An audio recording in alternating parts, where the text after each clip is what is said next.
बेमेतरा में भारतीय जनता पार्टी के महिला मोर्चा के प्रभारी और बिहार के विधायक निशा सिंह की किएदारी के विधानसभा चुनाव में भाजपा पर बहुत अच्छा संभावना दिखत हवे। भाजपा महिला मोर्चा के प्रदेश प्रभारी और बिहार में प्राणपुर विधानसभा क्षेत्र के विधायक निशा सिंह आज बेमेतरा में पत्रकार वार्ता में कही कि भारतीय जनता पार्टी के पक्ष में अवैया विधानसभा चुनाव में एक अनुकूल माहौल देखे बन मिला थे।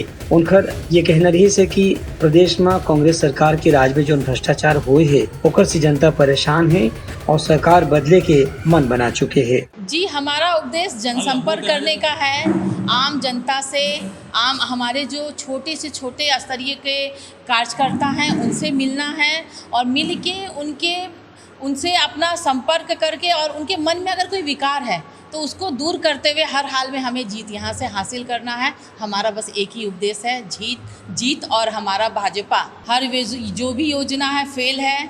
और आप लोग बोलते हैं योजना चाहे सड़कें हो चाहे गौठान हो और भी कोई स्थानीय मुद्दा है, सब जगह यहाँ की सरकार जीरो है। निशा सिंह के यू कहना रही कि भाजपा है ये बीच में लगातार जनता से जुड़े के प्रयास करत है और केंद्र सरकार में प्रधानमंत्री नरेंद्र मोदी के नेतृत्व में जो विकास के काम हुए है ओकर जानकारी जनता ले जाके दे जाते। वह उम्मीद जताइन की विधानसभा के चुनाव में केंद्र सरकार के जो काम काज हुए है ओकर भी फायदा निश्चित रूप से भारतीय जनता पार्टी ला मिली।